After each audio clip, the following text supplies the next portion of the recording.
Okay. So everyone hears me loudly. Good. Yes, thanks for the invitation. So this is a talk that I prepared in 4 years ago before a workshop in Trieste, but it was COVID time, and that maybe I don't know who was there. So yeah, this was very bad to interact because usually I do not speak to this kind of audience also, I think. So be patient with me. I will try to link to some works that probably in this community are better known. But in the end, so this is here, it's difficult to see, is the last point here in this list. So usually I'm constructing Baxter Q operators for spin chains.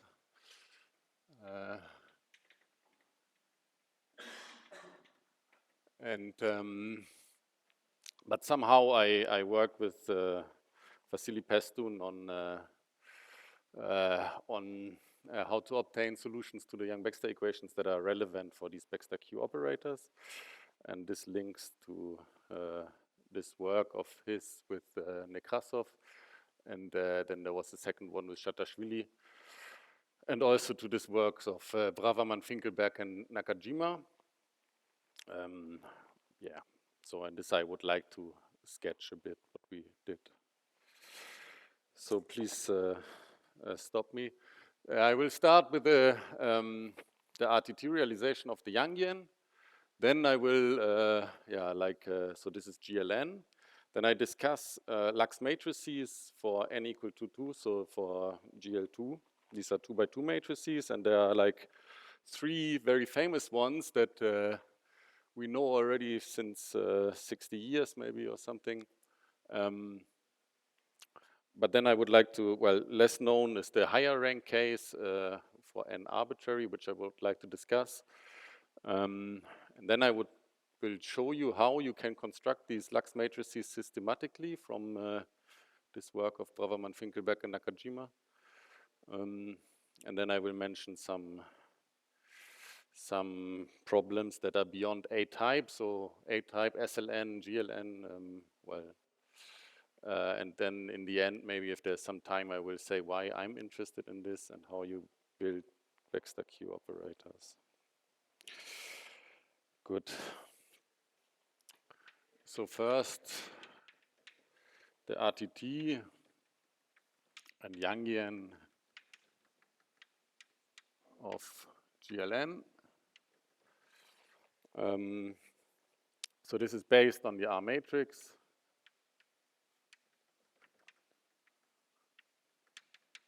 Which is a simple n squared times m squared matrix in this case. So R of Z is equal to Z identity plus permutation. So that's an n squared times n squared matrix. If you like to see it like this, so it maps from Cn times Cn to Cn times Cn. And Z is the spectral parameter.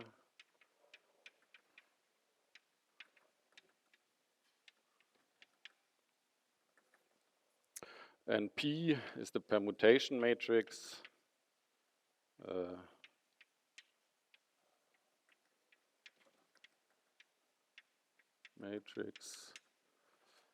Which we can write explicitly like this. So as a sum A, B from 1 to n of unit matrices EAB tensor EBA, where EAB is a matrix that is 0 everywhere but has one entry at the 8th row and bth column, so CA delta B D. Okay, so this is this is a famous solution of the Yang-Baxter equation. So R satisfies Yang-Baxter equation. which in pictures looks like this. Okay, so then the RTT, well, what one calls the RTT realization, or the RTT relation, oops, is the following. So you take this R matrix and you consider Lux matrices of size n times n. So 1, 1, tensor L of Z2. And well, this should be equal to the order inversed L of Z1 identity R Z1 minus Z2. Okay. So L is n times n matrix with non-commuting entries here.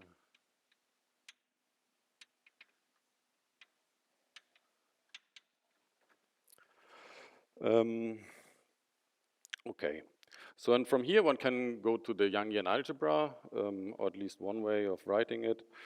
That's as follows. So Yangian algebra by doing the level expansion in the spectral parameter around the identity. So this is sort of what Drinfeld did. So you consider L of Z to be an infinite series, k from 0 to infinity, L, k, Z to the minus k. And you pick the first term, L0, to be identity. And then you get the commutation relations of these entries in the at each level. So the RTT gives you commutation relations LAB, LCD at different levels, R and, what did I call them, R and S.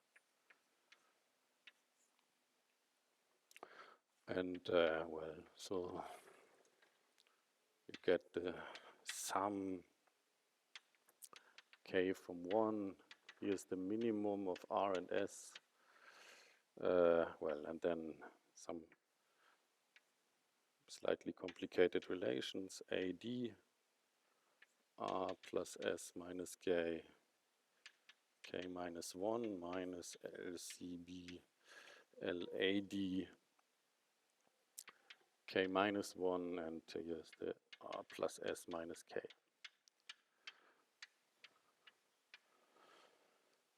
Okay.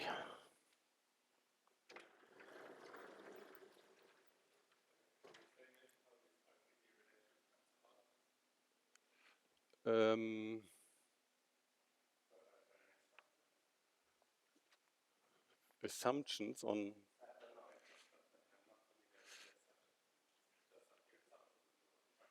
okay, yes. Well, so what we are studying is Yang-Baxter solutions to the Yang-Baxter equation. That well, I can write it more explicitly, like so.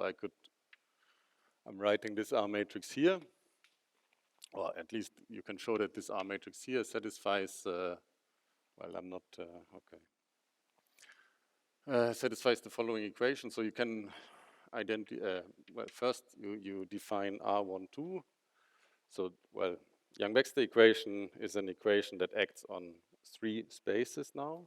So this is then Cn times Cn times Cn.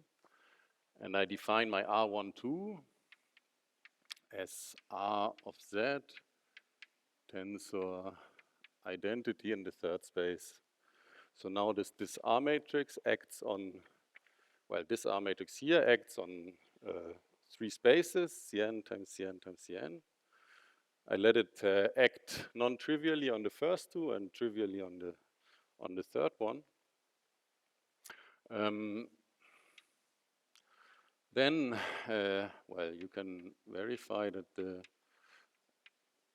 the Yang-Baxter equation is satisfied. So this is this equation R12 times R13 x minus z times R23 y minus z, R23 y minus z, R13 x minus z, R12 x minus y. Okay, so, well, okay, so this is one solution to the Yang-Baxter equation. And why are we interested in solutions, or why am I interested in solutions to the Yang-Baxter equation? The reason is that whenever you find a solution, then you can build transfer matrices, and you can extract maybe local Hamiltonians, and you can, in this way, define integrable systems whose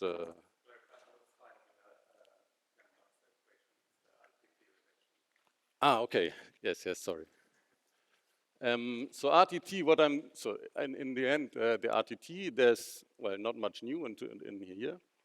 The only thing is that I'm not saying what the space 3 is, right? I'm not giving any assumptions on the space 3, and I would like to find representations of, I'm studying representations of the space 3 such that the Yang-Baxter equation will be satisfied. Yes. And what I'm like, yeah, so, right. And this problem can then be recast into Drinfeld's, in particular also like Drinfeld's other realizations of the Yangian, which are maybe more convenient to study representations. Well, one thing that has been done at the beginning of when studying these representations is to expand around this identity of the Lux matrix. And this is something that I would like to relax in this talk. And I would like to discuss what happens if we look at degenerate solutions as it's the case for this DST and Toda chain. Okay. So now relax the condition L0 is equal to the identity. Which one?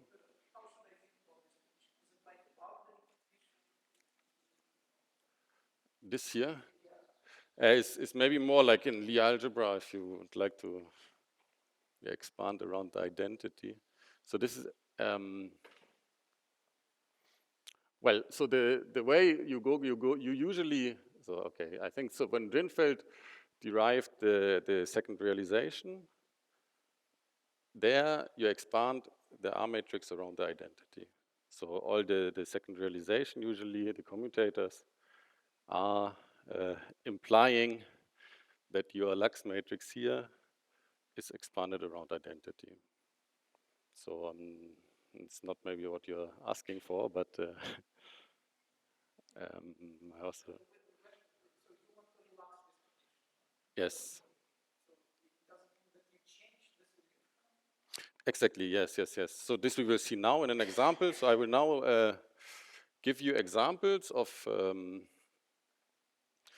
Lux matrices which do not have this property, which were known already, but somehow a complete classification of those was missing. And this is what is part of the, yes, I don't know.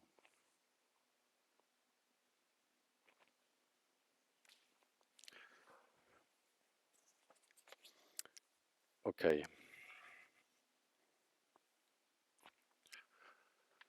So very easy thing. So we like to hear the, well, relax this condition. So in spin chains in particular, I don't know, so I'm very used to spin chains. There we always have these conditions. If you write any Lux matrix that starts with Z on the diagonal. So, well, good. So what I would like to do is to take, instead of taking this one here, I'd like to look at degenerate solutions of the following type. So I have, say, product delta AK, delta K B, where this K now starts from some element C and up to N. So instead of having something like this, I will have some zeros here and start later on. So, and then I'm asking myself, can I still solve this RLL equation? And the answer is yes. Well, so the algebra will be more involved there, and but this has realizations in terms of oscillators, and these oscillators I will denote depending on the context, either with A and A bar or with P and Q, where I use e to the Q here. Okay. Okay, so I'm, well, yeah, good.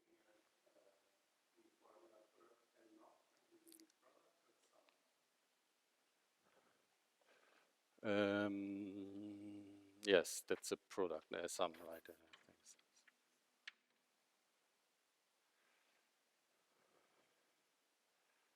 Right. And now you're confusing me. Well, I mean this here. Yes, yes, yes.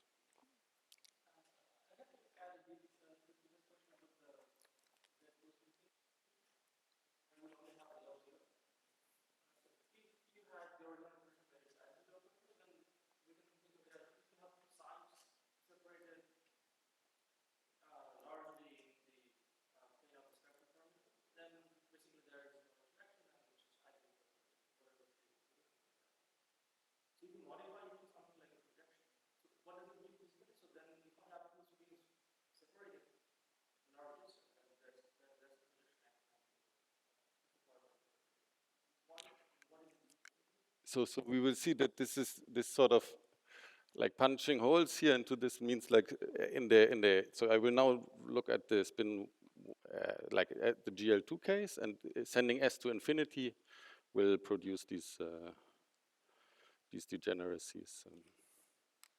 Yeah. Okay.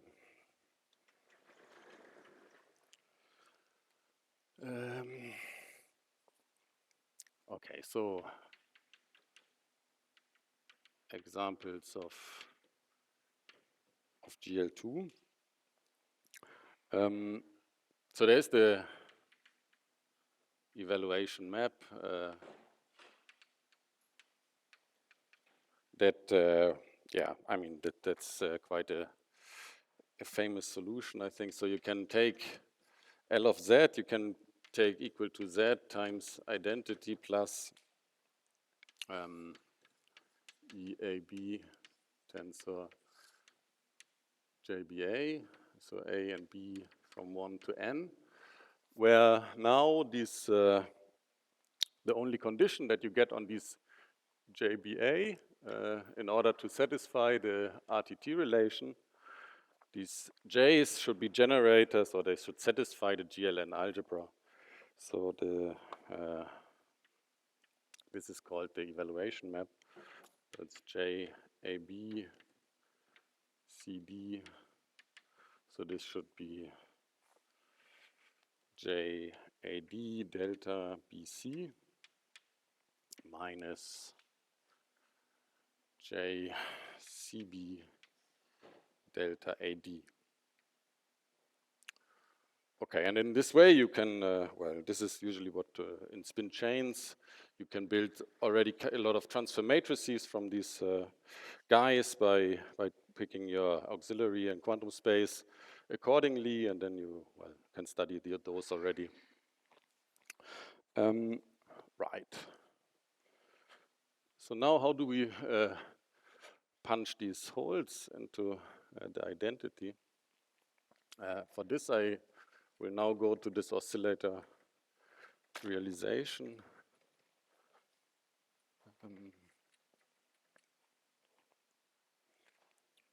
And so for n equal to 2, I can write my Lux matrix as follows: Z plus Z minus x1 minus a bar a minus a bar a plus x2 minus x1 z minus x2 minus a bar a. Okay, so this Lux matrix, maybe you can call this XXX Lux matrix. And here, so Z is the spectral parameter, and X1 and X2 are some complex parameters that in the end may play a role of representation labels of this algebra in this oscillator space here. And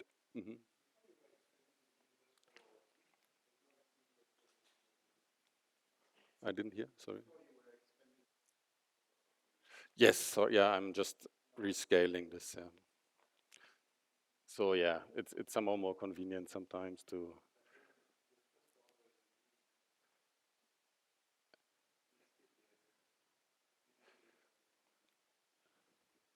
I'm just rescaling here. Yeah, that's no. I think there's no. So that I should multiply everything by 1 over z to match. Not yet. No, not yet. Now this was what would I like to do now, by sending basically this x1 to infinity. Okay. And yeah, so this is maybe by Sklianin, who wrote down, I think, the first this DST Lux matrix that is the following. So L DST of Z,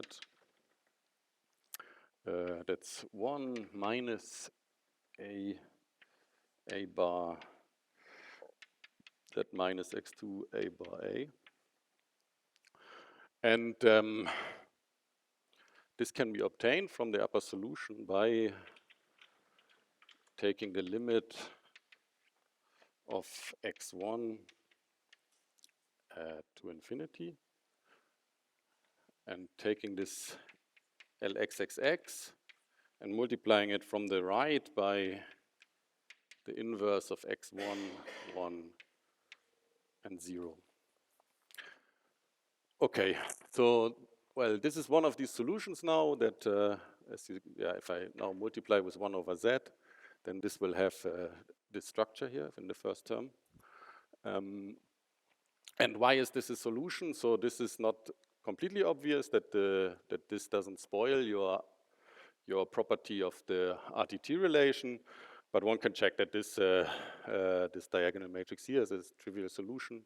So, and if you multiply 2 solutions to the Yang-Baxter equation, you have again a solution, and then we can take this limit and okay. So that's what it stands for. Dimer self-trapping chain. I think it's yeah, dimer self-trapping. I think it's yes, I guess. I have not studied this carefully, but yeah. So okay.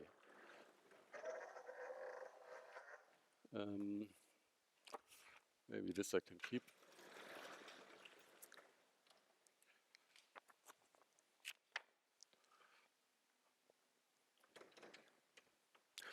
Okay, so this is this first solution, and well, it doesn't fit into the usual Drinfeld definition of the Yangian, which assumes that you start with an identity.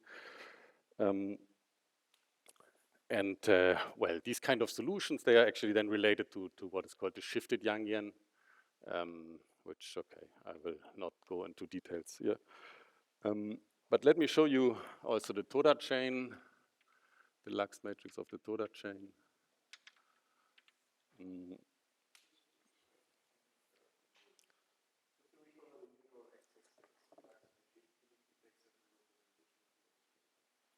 Yes, exactly. Yes. So if you would like, you can.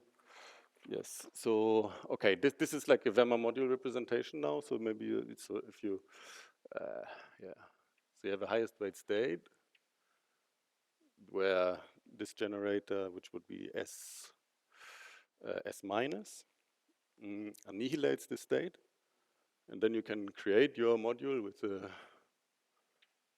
V1, V2, and so on. And then you see that you can engineer a zero here. Like if you would pick X, well, okay, now I should have written it the other way around, but if this is -1, then you would have probably a two-dimensional reducible submodule. So something like, how does it go?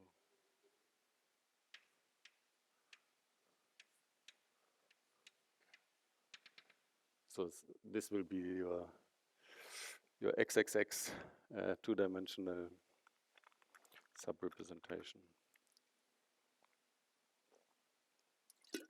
Okay. Okay, so sorry.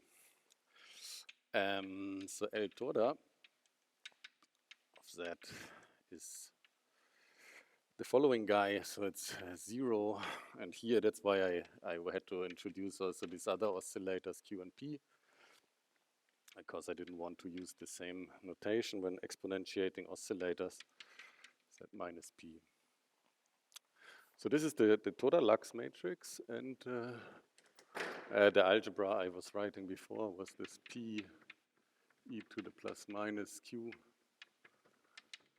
is plus minus e to the plus minus Q.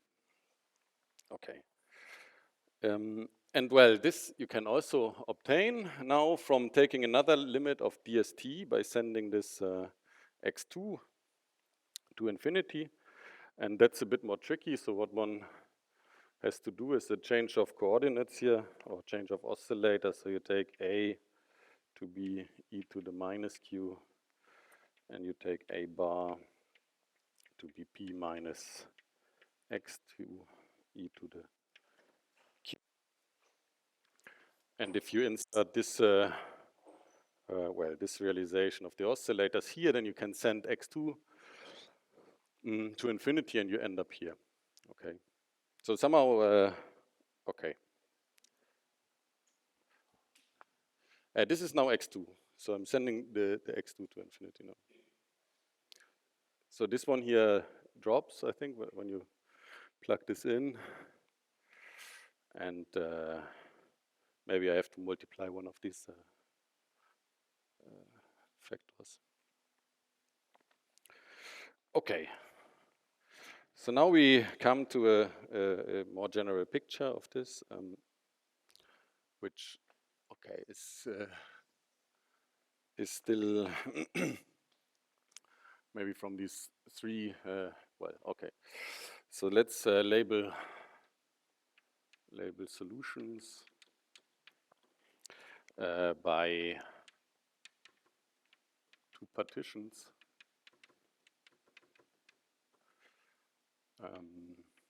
Lambda and mu with lambda plus mu equal to 2. And well, I'm just now classifying these solutions in some way, and this will be useful to generalize for GLN then. So the XXX, we had the DST, and we had the TODA. And so this one here is supposed to be this partition, and mu is empty. And then I think of taking this limit of 1x to infinity. This is like moving one box from lambda to mu. So in the end, I'm labeling my solutions by these two partitions, lambda and mu. That's what I can do. And what are the properties of those? So the cardinality of the lambda is equal to the number of parameters xi. Then I said that if I send an xi to infinity, sends a box from lambda to mu. And well, there are some trivial solutions.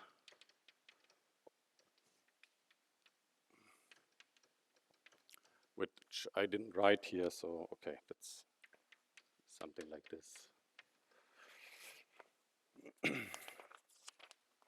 Okay, so why am I doing this? This is now to understand a bit the generic picture of GLN now.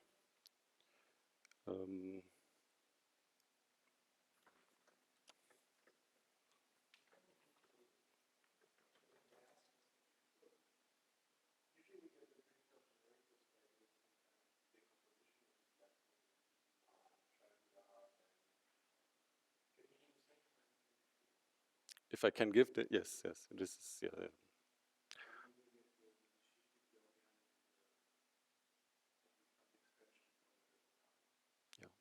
So this is where I would like to arrive, actually, but I see already that I will not. So so the idea of this talk was to, well, okay, so to present this a bit historically, that first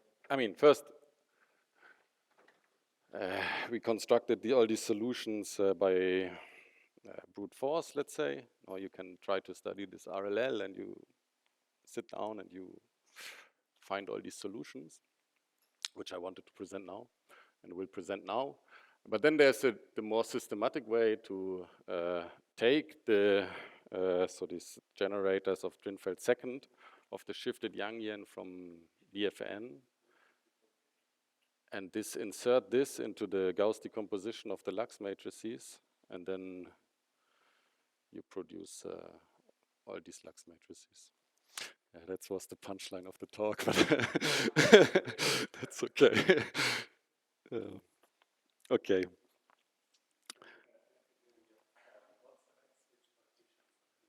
Sorry?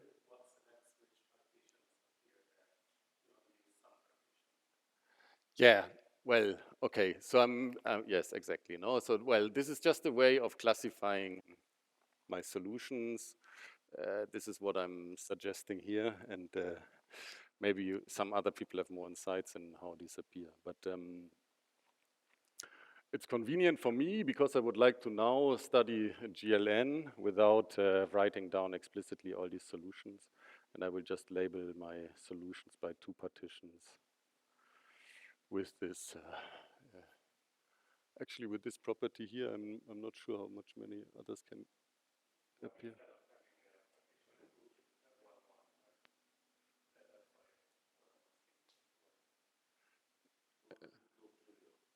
This one, yeah, yes.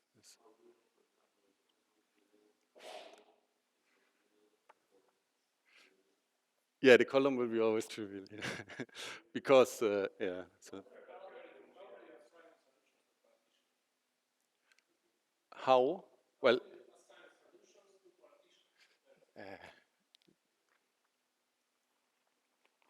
I mean, well, how do I do it? As I say, I'm using the partitions to label my solutions. So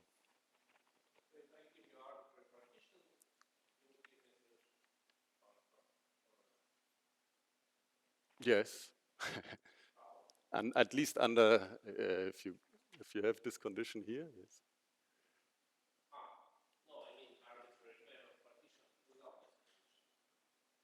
Arbitrary pair.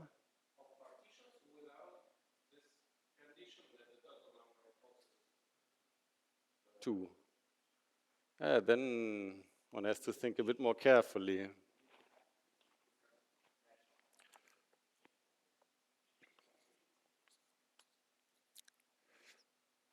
But let me, maybe, I don't know, I will at least write down the higher rank case. Then you see also that these partitions will be related to the number of oscillators inside the Lux matrix. So this is sort of maybe the main motivation for using those. Okay.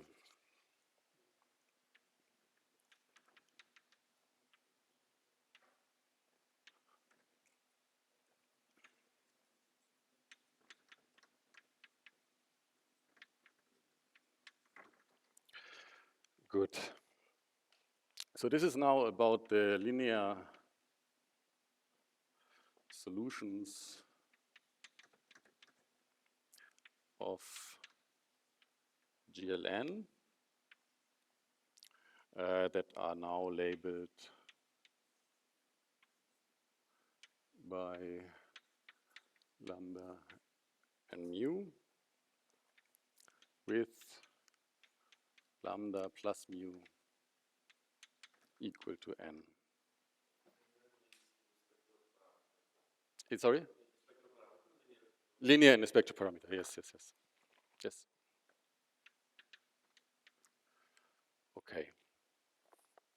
And well, the explicit form of those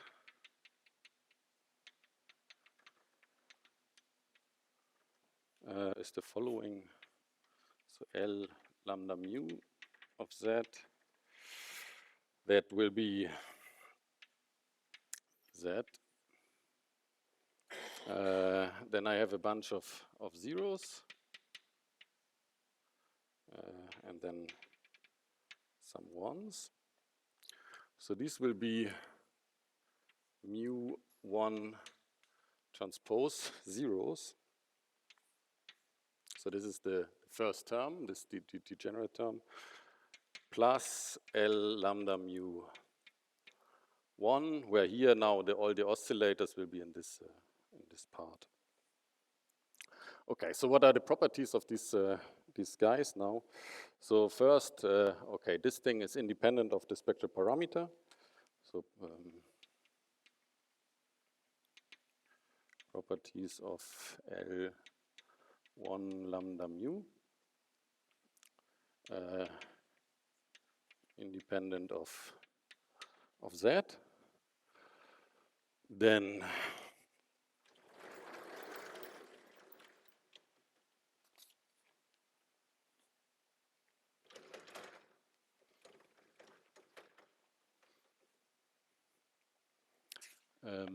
this L contains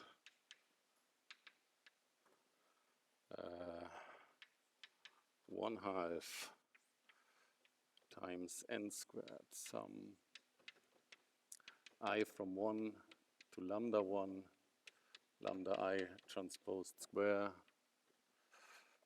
minus sum I from 1 to mu 1, mu I transposed square, pairs of oscillators.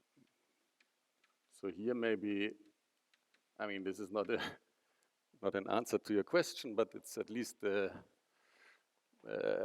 maybe it makes some sense. I mean, once you see that you can parameterize the number of oscillators by these partitions, you see that you're doing something right at least.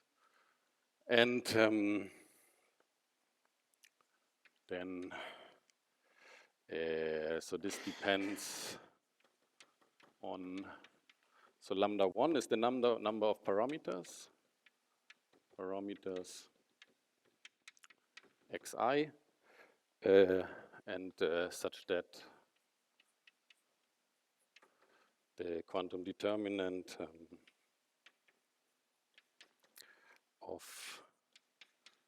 L lambda mu z is sort of a degree, it's a polynomial in the spectral parameter z minus xj to the power lambda j transpose lambda 1. And so this is if you send the sort of in the classical limit.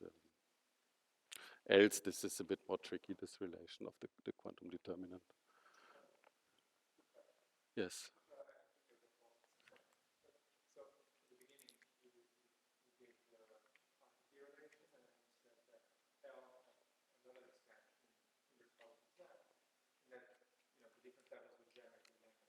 Yes.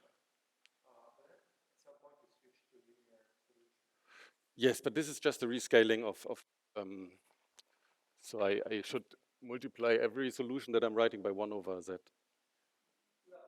Then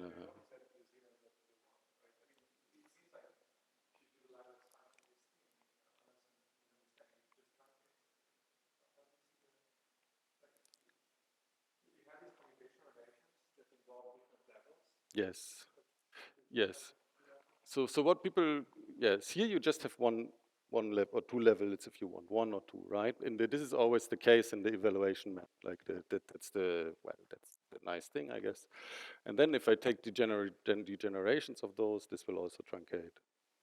So at the moment, I'm restricting myself to solutions that are linear in the spectral parameter or that truncate at first order. But there are others. Yes.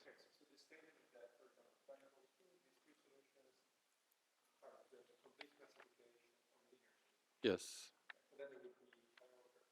Yes, yes, yes. Yes, yeah, this is.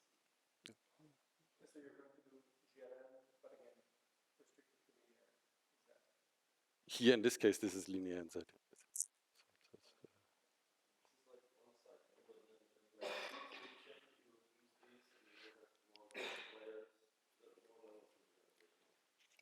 Yes, exactly. So yes, if you do spin chains, then, but in fact, yes, you can build higher order solutions just by multiplying them. So these will again be solutions. But there are also solutions of, well, that we wrote down that you cannot build by fusing others. So that's there are also those kind of solutions. So it's important, I think, to study also these higher order ones. But yeah, many of them you can just by fusing matrices construct those by fusing matrices.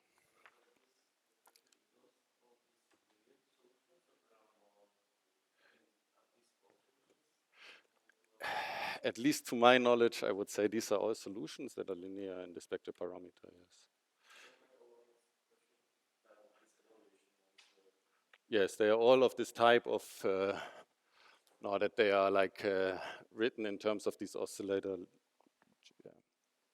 And well, okay.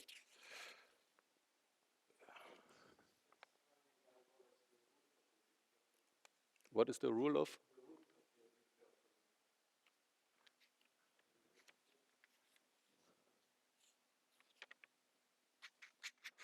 This is maybe it's not so clear here. No? Is it? Here, I don't know. What is the root of the Drinfeld polynomial? I've never thought about this. But maybe better in the BFN already. But we're interested to discuss this, but I don't know an answer. Okay. Right. So let's fit maybe this page here. I will draw some pictures that maybe some of you like or not.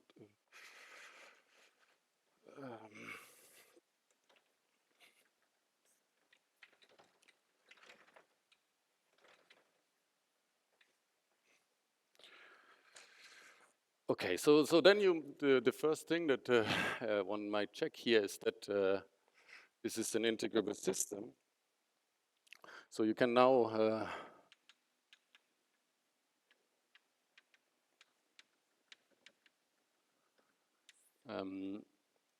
you can construct the conserved charges. So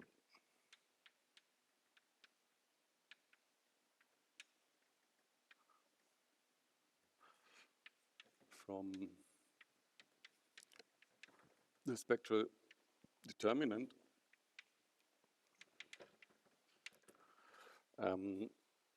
so take the quantum determinant of y identity minus this L lambda mu z,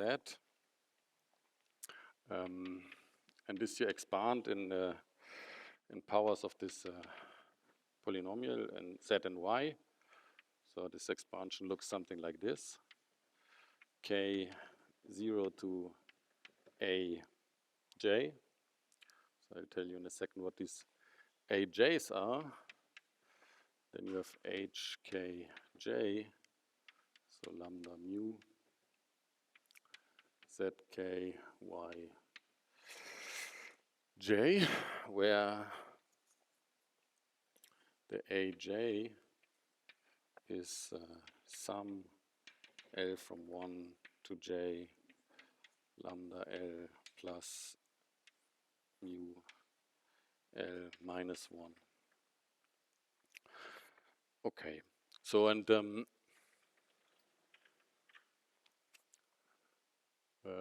what one can prove, or well, we did not manage to prove this, but what we at least checked on the computer was that the number of charges is equal to the number of pairs of oscillators. Okay, so well, that's something that we checked on the computer, and so you get that this is maybe a completely integrable system.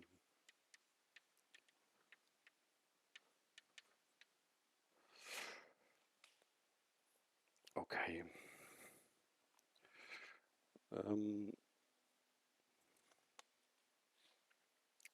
Right. So let me draw these pictures that maybe some of you have some more insights than I do. For me, they are just cute. So let's take an example of this. And take lambda to be this partition here and mu empty. And so n is equal to 4. Then we can compute the number of oscillators, which is 4 in this case. And then we can write this spectral determinant in a Newton polygon.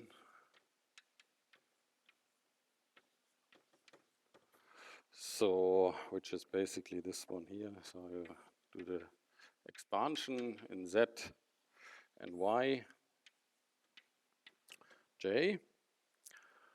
And then you will have, well, so the highest powers here will always be trivial. They do not depend on the oscillators. And so your expansion will look like this.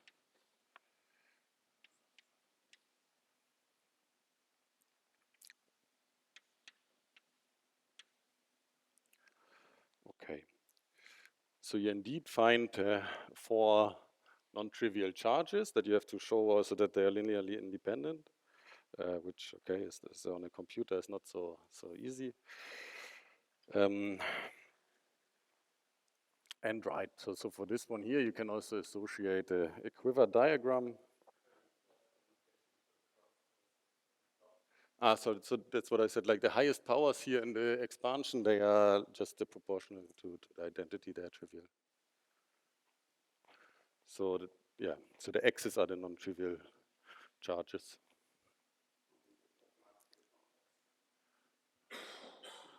This shape.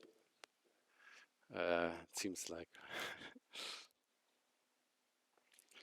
Okay, and so this one here you can then write in a quiver. This is something that I have not touched much, but maybe some of you can take some intuition from this picture here.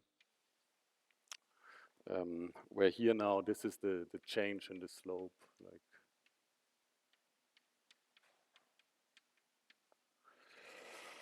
Okay. Right. So I think I should consider what to, so maybe, yes. So let's sketch the systematic way.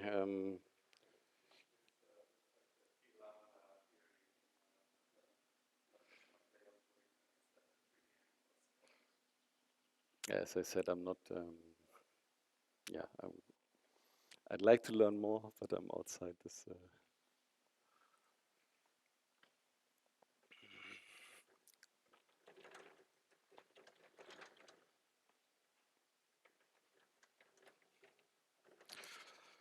Okay, so then, well, what are we doing here actually? So there's a systematic approach.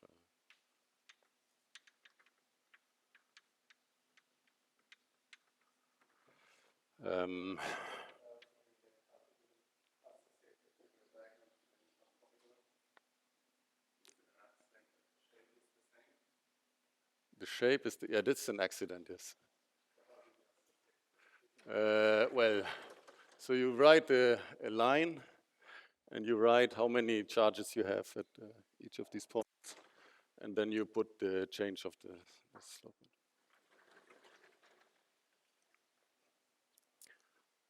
So the systematic approach is this Lax matrices from BFN. And, well, so one point is that these oscillator realizations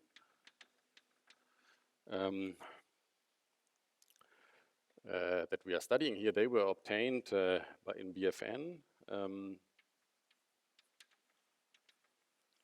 in Grünfeld's second realization.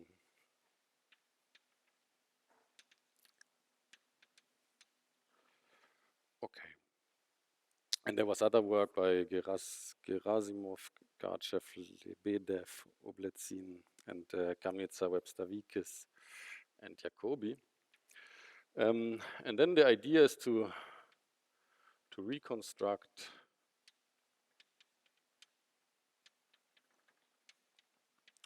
Lax matrices and eventually match those to the ones that we found previously. And so this we did in this paper with Sasha Zumbalyuk.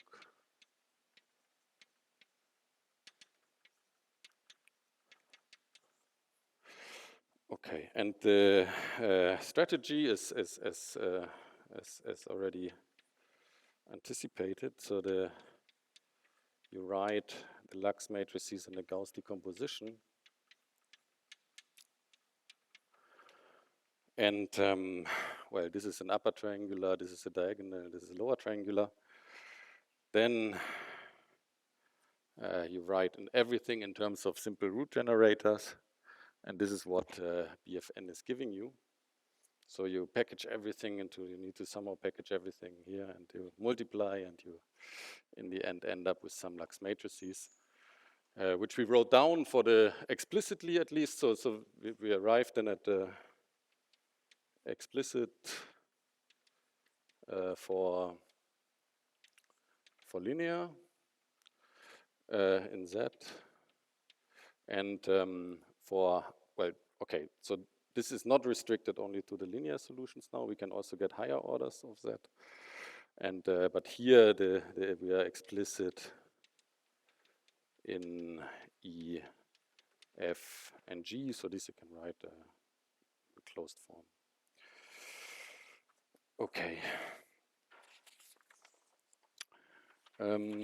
Right, so maybe 1 minute why I'm doing all this. So or why am I interested in this?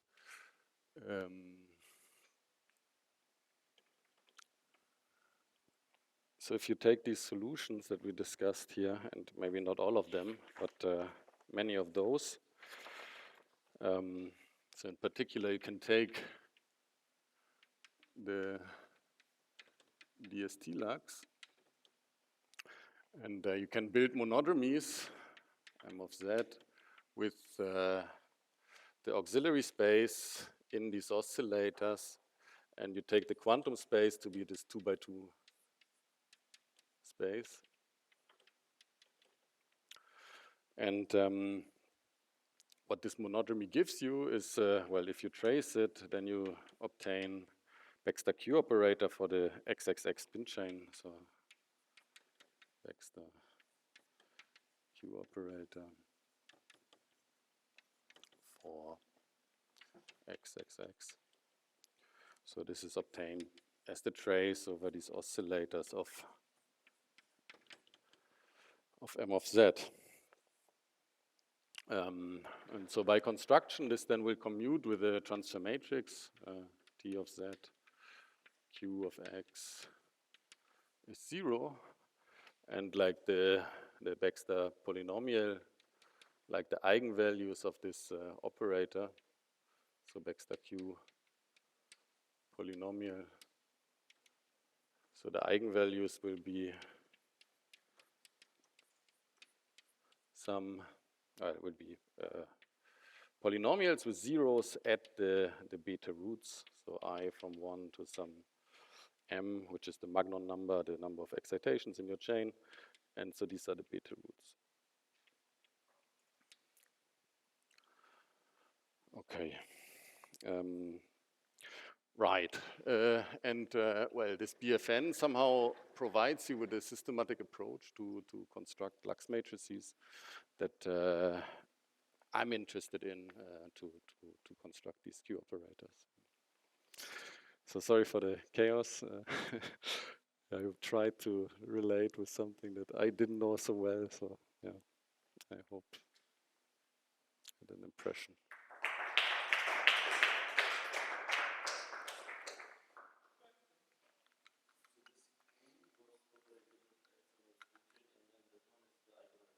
Yeah, exactly. These are the eigenvalues of this operator that you construct like this. Yeah.